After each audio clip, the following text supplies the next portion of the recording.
Fala pessoal, uma ótima noite, uma ótima tarde, uma ótima manhã para todos vocês que nos assistem aí pela internet, através da internet em rede mundial. Como você sabe, nós não temos barreira nenhuma. E mais uma entrevista de sucesso e com um convidado mais do que especial hoje, Thiago Bassetti, um dos maiores empresários aí, não só do Brasil, mas do mundo, hein? Não só um dos maiores empresários, mas gestores também, né, que tem um curso aí maravilhoso, fantástico, que ajuda muita gente, que é o NBS, Gestão na Prática, CEO da NBS. Não é à toa não, hein? Uma trajetória grande para chegar até aí, né, Thiago? Não, um pouquinho. Tô com uma carinha de 18, mas já tenho 43, né? Ah, mas você também é maratonista, né? Nós vamos falar disso também. Vamos. É, maratonista, o homem ó, corre pra caramba, viu? Faz esporte. Pra correr. Inclusive tem uma história muito bonita, né? Através disso aí, uma história de família, né? Uma história aí de um ser humano, na verdade, que cresceu não só profissionalmente, né? Que é o que é hoje, mas também cresceu aí, ó, espiritualmente, né? Exato. Espiritualmente aí com alguns caminhos meio difíceis pela frente e acabou vencendo. Vamos começar contando a sua história, hein, Thiago? Conta para mim como foi essa trajetória desde pequenininho. Onde você nasceu, Thiago? Bom, eu nasci em São Mateus, uma cidade do interior do estado do Espírito Santo, mais ou menos de 100, 120 mil habitantes, de uma família de classe média alta, onde meu pai é empresário, tinha lojas de varejo e minha mãe diretora escolar. E o meu pai sempre muito rígido para a gente trabalhar. Então, 10, 11 anos, as férias minhas do meu irmão mais velho eram nas lojas. Então, a cidade inteira conhecia a gente como os filhos do Carlinhos que trabalham desde criança. E minha mãe, em paralelo, sempre muito rígida com isso tudo. Então, tudo que a gente queria, lá em casa desde muito cedo, meu pai desenvolveu na gente a meritocracia, que é um dos valores que eu carrego na minha vida e passo isso para os meus filhos também. Então, tudo que a gente queria de presente, de alguma coisa, o pai falava, tudo bem, e o que você vai fazer para conquistar isso, em troca? E normalmente era nota na escola. Então, eu falava, ó, se passar com nota 9 em matemática o ano inteiro, você vai ganhar tal coisa. A gente ralava lá e dava certo. O que você achava disso? Já naquela época você achava importante? Você já sentia que era importante ou você sentia falta, por exemplo, de sair com os amigos, não, se divertir mais? Tinha tempo para tudo, tinha. Não era só tempo para ficar com preguiça, não. A gente gostava de trabalhar porque ganhava, né? Tinha um dinheirinho a mais. Verdade. Então, já muito novo, já tinha um contato com dinheiro e ali a gente aprendeu a fazer gestão do nosso dinheiro. Já podia pagar um sorvete para a namorada, claro, um lanche. E já tinha uma motinha, já dava as voltinhas com as namoradas, já tinha isso tudo então foi empolgando cada vez mais. Claro, isso desenvolveu na gente o que hoje eu sempre falo muito até para os colaboradores que a gente trabalha junto, para os alunos, que é a lei da semeadura, né? Tem tempo de plantar, tem tempo de adubar e cuidar e tempo de colher. E a gente tem que respeitar essa verdade universal da vida. Para você ter um resultado, você tem que plantar, cuidar, adubar, para depois colher. E isso é uma verdade, para mim, inquestionável. Então, desde lá, muito cedo nessa vida, com 17 anos, mudei para a capital, para fazer faculdade na Universidade Federal do Estado. Fiz faculdade lá, tal. Eu passei no vestibular muito cedo, né? 16 para 17 anos. E eu tinha uma facilidade muito grande em matemática e física, então as provas que eu fazia eu conseguia ter um resultado muito expressivo. Naquela época lá atrás não tinha essa coisa do TDAH, né? Falava assim, menino é agitado, hiperativo. Aí na época minha mãe fez um teste de QI comigo lá e deu até um número elevado, que é essa facilidade com números. Daí que vem a facilidade com números. E devido a esse relacionamento com meu pai, de admiração nossa com o meu pai, sempre quis empreender. Então, nesse período que eu fiquei em Vitória da capital estudando, já maluco o que eu tinha que fazer para empreender ali, para ter um negócio também, né? Meu pai, ele tinha essas lojas de varejo e surgiu uma oportunidade, na verdade uma ideia que eu tive de falar, pô pai, você tem um puta relacionamento com as fábricas aí e está tendo um momento de crise no Brasil, com inadimplência muito grande das lojas pagando a fábrica, vamos fazer uma proposta para a fábrica. Vamos a gente comprar da fábrica e revender para todos os lojistas, revender para os concorrentes, fazer uma distribuição. Aí eu falei, rapaz, isso não vai dar certo não. Eu falei, posso fazer um projetinho aqui e tentar? Ele, pode. Fiz meu primeiro business plan ali, à mão e tal. Peguei um avião, fui para São Paulo, fiz a proposta da fábrica. Isso eu tinha 22 por aí. E a fábrica topou. Você ia pegar a bronca para você. Pra mim, vamos embora. Ficou fácil para eles aceitarem. É, claro, e já tinha o histórico do meu pai, né, de um relacionamento sólido. Aí toparam, eu voltei e falei, pai, toparam. E aí, ele falou, então vamos, né? Só que o negócio é seu, você vai. Você conseguiu acertar com a fábrica um pagamento ali Aí parcelado, um prazinho e tal, para poder o negócio gerar, né? Obviamente que dinheiro não é infinito, né? Tem que encaixar no fluxo de caixa depois que eu fui aprender isso tecnicamente. Mas aí montamos a distribuição e nessa época eu rodava 8 mil quilômetros de carro por mês. O que eu fazia na distribuição? Montei um time de vendas. Em cada cidade que eu parava, eu colocava o vendedor dentro do carro comigo e ia porta a porta nas lojas apresentar os produtos, abrir cliente e tal. Então fazia Rio de Janeiro, Minas Gerais, Bahia, Espírito Santo. E eu rodava isso tudo com a galera. E nessa época eu comecei a ver as dores de quem empreende no Brasil, que principalmente são duas dores. Caixa, custo do dinheiro muito alto, pequenas empresas para levantar dinheiro, juros altíssimos. E mão de obra, capacitar mão de obra, que é um desafio muito grande e só piora. Né? E sempre estudando. Arrumava tempo ainda para estudar.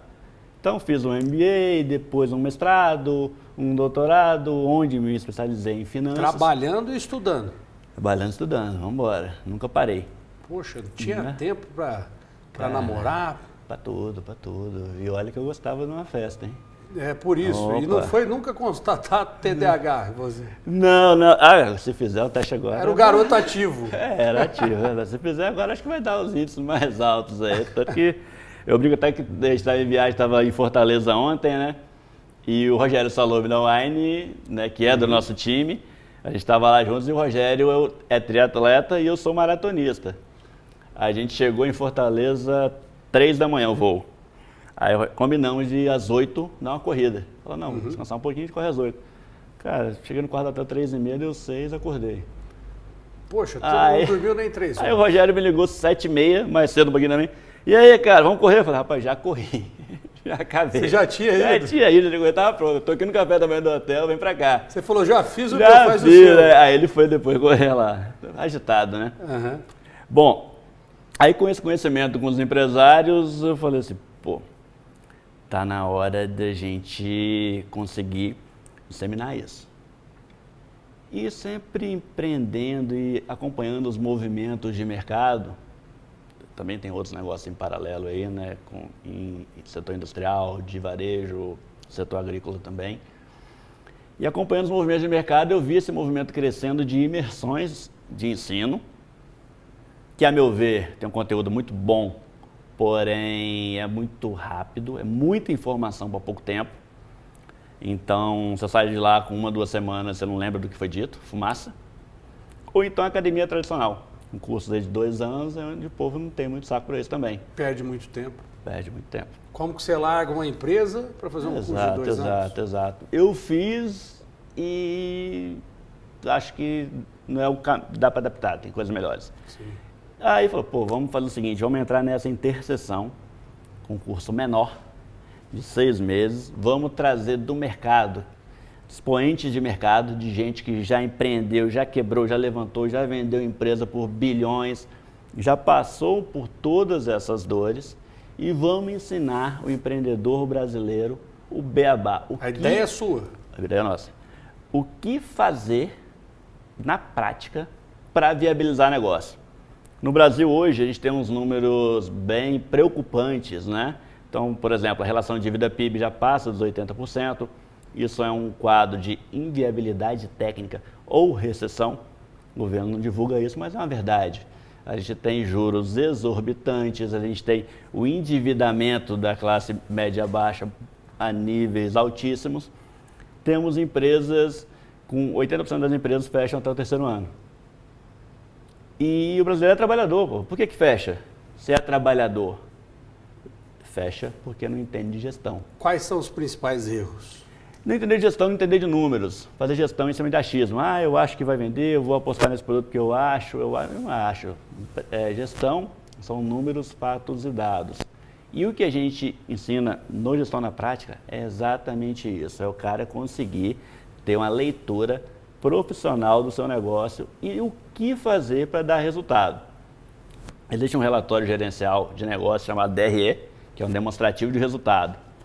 Ali no DRE tem faturamento, que é diretamente ligado à precificação e margem. Não adianta nada você comprar um produto caro e vender sem margem, você não vai ganhar. Sim. Então a gente ensina a precificar corretamente. Segundo ponto é o CMV, que é o custo da mercadoria. Você compra a mercadoria para revender. Se é uma indústria, você compra, beneficia ela e depois revende. Aí você tem que negociar com o fornecedor. Então, para negociar com o fornecedor, a gente tem o Emerson Mainazzi, o cara é PhD em negociação. Pô. Então, vai ensinar o cara o que ele tem que falar para conseguir extrair o máximo possível. Uhum. Na terceira parte do RE, controle de custos. O brasileiro é vaidoso, o empresário brasileiro é muito vaidoso. Fala só de faturamento. Primeira pergunta que um empresário faz para o outro, se tiver intimidade, é: você fatura quanto? É. Né? É verdade. É verdade. Quanto você fatura? Eu nunca fiz isso. Mas se você tiver um amigo próximo... Vindo uma boa educação, eu acho. Eu acho. Mas um amigo próximo pergunta. Mais íntimo, sim. Mais íntimo, sim. Só que faturamento não é lucro. Se você faturar sem um controle de custo correto, sem a precificação correta, quanto mais você faturar, maior o buraco você está aumentando. Faturamento não importa, então? Importa, desde que esteja precificado corretamente e o controle de custos correto. E a gente ensina a fazer isso.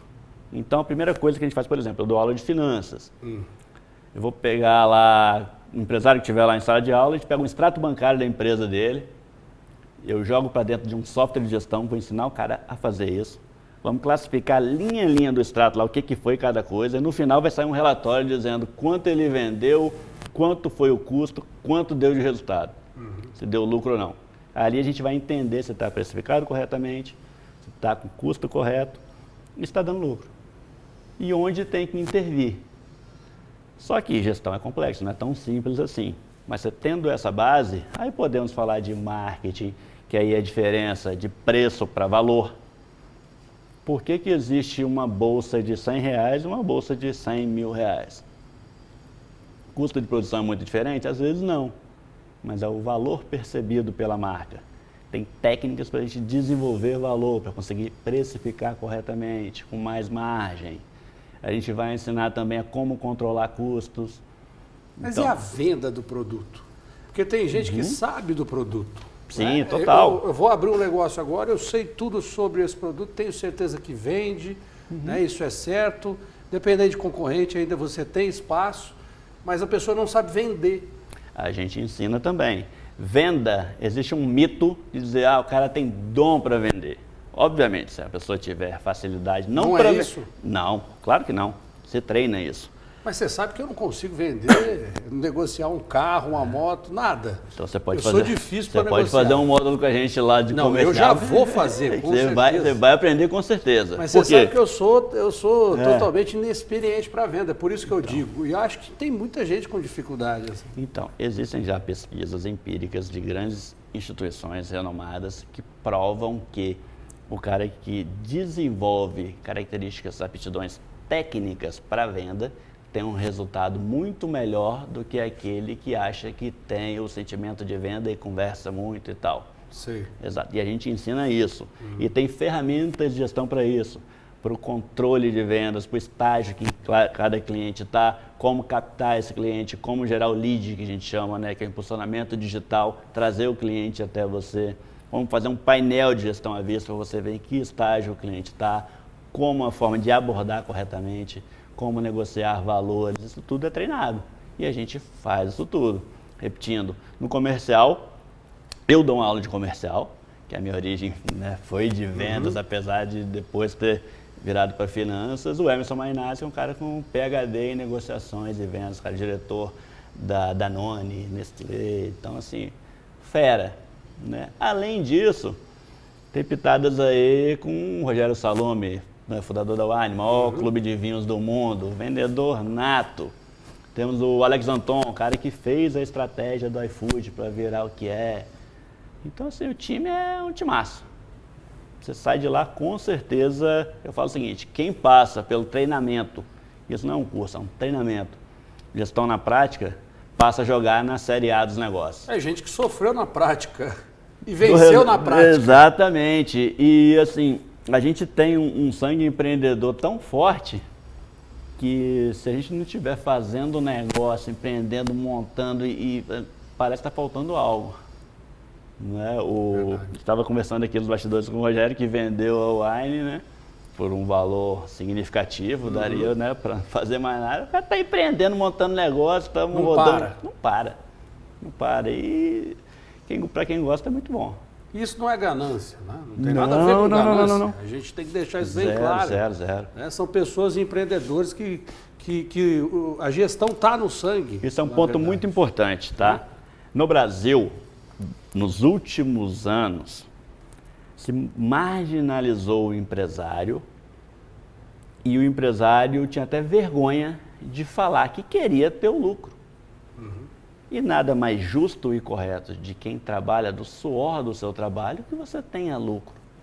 Empresa não é filantropia. Empresa tem que dar resultado e do resultado a gente sim faz filantropia.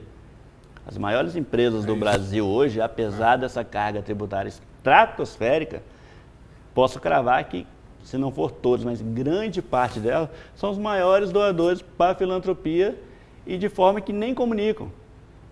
Os nossos negócios, por exemplo, a gente faz várias ações de filantropia e a gente não divulga, porque a gente entende que se fizer para divulgar, perde a razão de ser. É isso. Verdade. Você disse em carga tributária, inclusive, né, a Mônica Porto, que é uma das maiores administradoras aí, né? Ela é a contadora mais influente do Brasil, né? E contadora também. Exato. Ela fala muito sobre isso também, né? Faz parte do timaço aí do Gestão na Prática. E às vezes não é só o imposto que acaba com a empresa, não, é o pensamento. Tem muita gente que acha que o contador é inimigo da empresa, mas não é, né, Thiago? Total. A gente falou muito contabilidade sobre isso estratégica, né? Grande parte do empresariado brasileiro acha que o contador é aquele cara que vai emitir as guias no final do mês e ponto. Né? Então a gente tem uma carga tributária opressiva, sim, é um fato. Existe um conceito chamado curva de Laffer, que é o seguinte: o Laffer foi um estudioso inglês, salvo engano, que ele fez uma conta e conseguiu comprovar que até determinado percentual de tributação você inviabiliza os negócios. Um exemplo mais claro aqui para as pessoas entenderem. Uma coisa é você receber 40% de 100 mil reais, que dá 40 mil reais. Outra coisa é você receber 20% de 1 milhão de reais. Hoje o modelo político brasileiro é para se tributar mais achando que vai arrecadar mais. Mas a curva de Laffer diz que chega num determinado ponto, você desacelera a atividade econômica.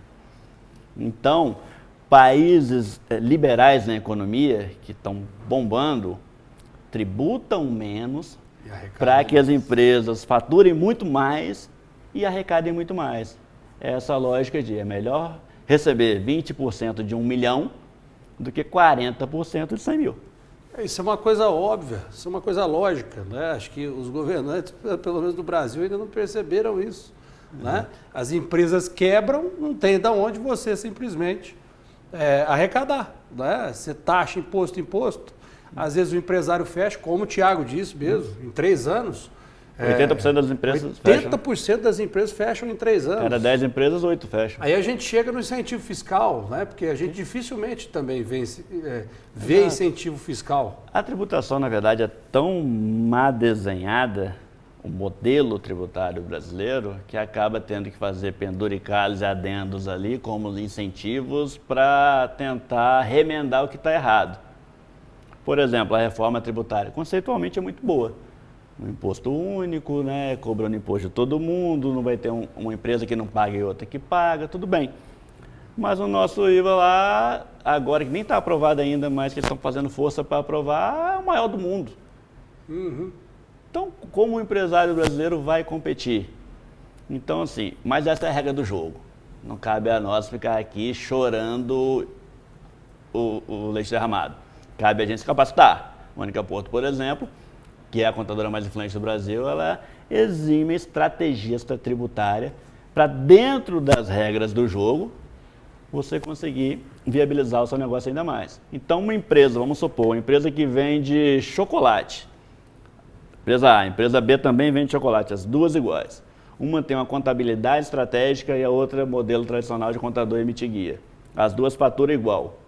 A empresa com estratégia, gerando crédito tributário, que é dentro das regras do jogo, consegue trazer o seu imposto lá de 15 para 8. Já a empresa sem estratégia tributária, tratando o contador como emissor de guia, vai pagar os 15, 20. Essa é a diferença, É a então, diferença. de ter o contador Total. com assessoria direta, né? Total. A gente tem exemplos em planejamento. sala de aula da Mônica, por exemplo, hoje tem depoimentos de alunos do cara que aprendeu na aula, colocar na empresa, no dia seguinte ligar para o contador e falar, cara, se a gente fizer isso, o cara aprendeu na tarde anterior. Aí o contador, vamos ver e tal, não, faz para mim. Mas aí o resultado no final do mês ser muito melhor. Então, assim, é gestão na prática, é resultado de imediato. São 11 especialistas, a gente aborda todas as áreas do negócio. Então, assim, quem entrar lá e tiver vontade de aprender, vai jogar na Série A, vai mudar de nível. A única coisa que a gente não consegue fazer é fazer você querer. Mas se você quiser, sua vida vai melhorar. Olha só, o gestão na prática, a gente sabe que quem está começando é ótimo. Né? Vou começar uma empresa, vou abrir uma empresa. Você já vai começar bem. Isso é fato, porque você já vai conhecer, você já vai começar com conhecimento. Se tiver com recurso, sim. Basta colocar em prática. Colocar em prática, exato. Agora, serve para quem está também desesperado? Total. Ou não, ou está já afundando ali a empresa? Total, você tem que corrigir rota. Você não vai ter resultado diferente fazendo as mesmas coisas. Então, na primeira aula, o módulo que eu dou é o segundo. Né? Então, a segunda aula, 15 dias, vai ter aula comigo. De imediato, a gente vai fazer o DRE da empresa e já ver se está dando lucro ou prejuízo. Se está dando prejuízo, onde é que tem que mexer para corrigir. Então, não vou falar de teoria, vou falar do negócio de quem está lá dentro. Então, o cara já vai sair na segunda-feira com a lista de atividades para executar, para colocar em prática no negócio, para mudar o caminho. Então, o negócio, a primeira coisa, tem que dar lucro.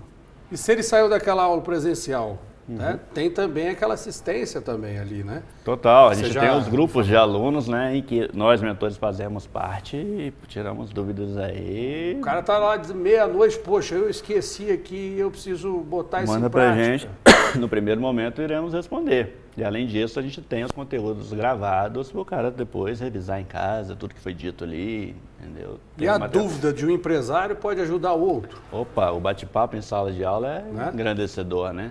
Tem muitas experiências trocadas ali que, né, o nível muda com certeza. E um ponto muito importante. Fora o network, né? Total, network, isso é impagável, né? E o network com os mentores. Aí que entra uma coisa importante. Quanto você pagaria para ter 11 nomes de peso, como é o nosso time, para fazer o planejamento do teu negócio para o ano que vem? Não tem preço, não? Não tem preço porque a gente não tem nem acesso, não consegue nem juntar 11 pessoas para você pagar por isso. Eu não consigo, ninguém consegue. Né? E ali, a cereja do bolo do nosso curso é em dezembro, a gente senta com os mentores e faz o planejamento estratégico das empresas dos alunos para o ano seguinte. É só executar. No final, então... O último módulo é um módulo de planejamento estratégico. Bacana. A Juliana... Preparando já para o próximo ano seguinte. Exato, para você mudar de vida de verdade. A Juliana Velo, ela foi trainee do Grupo Pão de Açúcar de São Paulo, foi treinada pelo Abílio Diniz, depois ela fez carreira na Ambev em São Paulo também, e ela dá aula de planejamento estratégico. Fera. Bacana, hein? É um negócio diferente. Com um timaço desse aí, não tem como você errar. Né? Simplesmente assim, que nem o Thiago disse, basta você querer. Exato. Né? Nós falamos muito de produto também, venda de produto. Mas nós temos também a prestação de serviço. Tem muita gente que fala, conceito mesmo. Eu quero abrir um negócio, porque produto, às vezes, eu não tenho dinheiro para investir, né? Então eu vou investir em serviço, prestação de serviço. A lógica é a mesma? A lógica é a mesma. A grande diferença é o seguinte. O investimento é menor, não? Com serviço, o desafio de escalar, de tornar um negócio grande é maior, porém as margens são maiores. Certo? Agora a estrutura é a mesma. A diferença é que produto, o CMV, que é o custo da mercadoria vendida, é o produto. Você compra chiclete e vende chiclete, certo? Compra um carro, vende um carro. Sim. No serviço, o CMV, que é o custo da mercadoria vendida, é a hora homem. Você precisa de alguém para executar. Então, o salário dessa pessoa é o seu CMV. Se não fosse você mesmo, mas você claro, tem que se pagar, né? Terceirizado. Mas se for você, numa gestão profissionalizada, você vai ter que se pagar. E você se paga como? Um salário no valor de que você teria que pagar para alguém do mercado fazer o que você faz. Esse é o seu salário. Então, princípio básico da gestão. Prolabore. O que é Prolabore? Salário de sócio. Sócio que trabalha tem que ver o valor que pagaria para alguém no mercado fazer, esse é o seu salário. Ponto. Quais as contas disso? São básicas? Tem várias fontes de informação que você consegue fazer uma pesquisa rápida e ver o que o mercado paga para determinada função. Certo. Tá? Tem vários sites para isso. Então, por exemplo, Thiago, hoje eu sou o CEO da NBS. Se a gente quer arrumar no mercado alguém que desempenha um trabalho melhor do que o Thiago, vamos ver quanto o mercado paga por isso. Esse é o salário do Thiago. Então, a minha retirada da NBS hoje é o salário que pagaria para alguém fazer o que eu faço. A NBS dando lucro, aí não é Prolabore, aí é dividendo.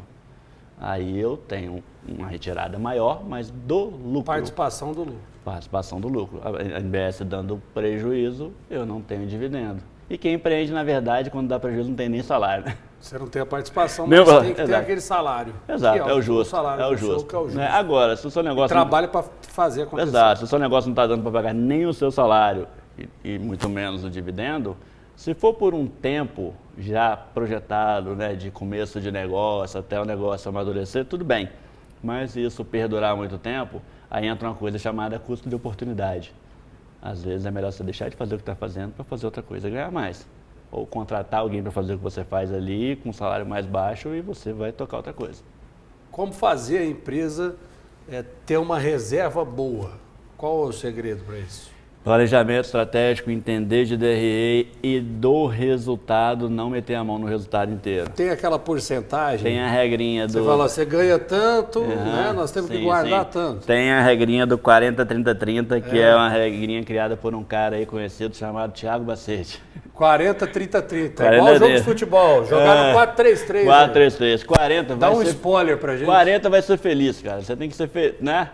E tem coisas que o dinheiro compra para trazer felicidade também. Então, do lucro, 40% é inegociável, é seu para tacar fogo, faz o que quiser. Certo?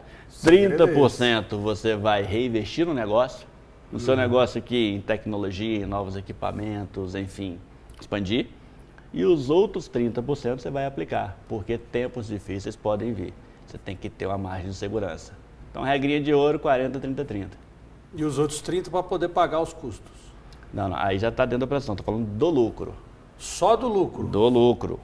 Do lucro, fechou 40, o seu DRE. Repete para mim, por favor, porque eu gostei. Do 40-30-30. Isso. É que nem um jogo de futebol. Vamos jogar no 4-3-3. É isso. Repete e olha pro povo aqui. Dá um spoiler. 40-30-30, 40 taca fogo.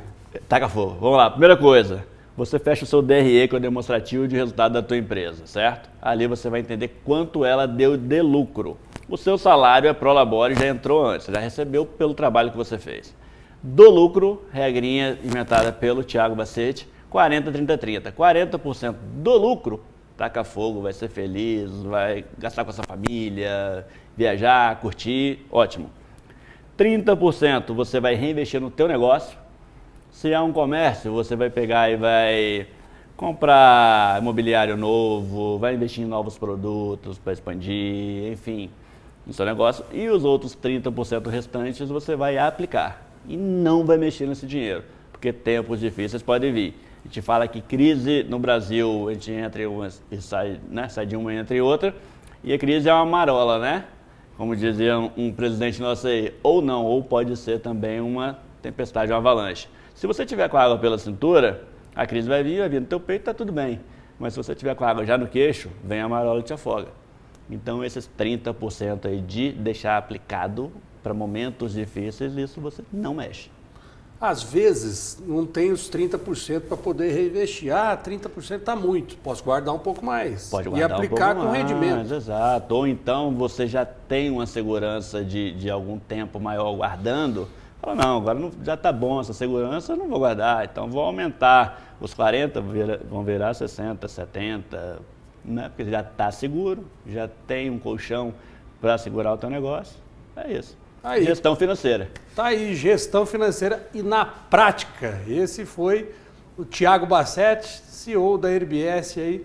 A gestão na prática é o melhor, né, disparado aí. curso mais rápido e prático também para você. Obrigado, viu, Thiago, Show pela de bola. entrevista. Foi um grande prazer. Tamo junto, brigadão. Tamo junto. Valeu. Até mais, pessoal. Tchau, Até tchau. a próxima. Valeu.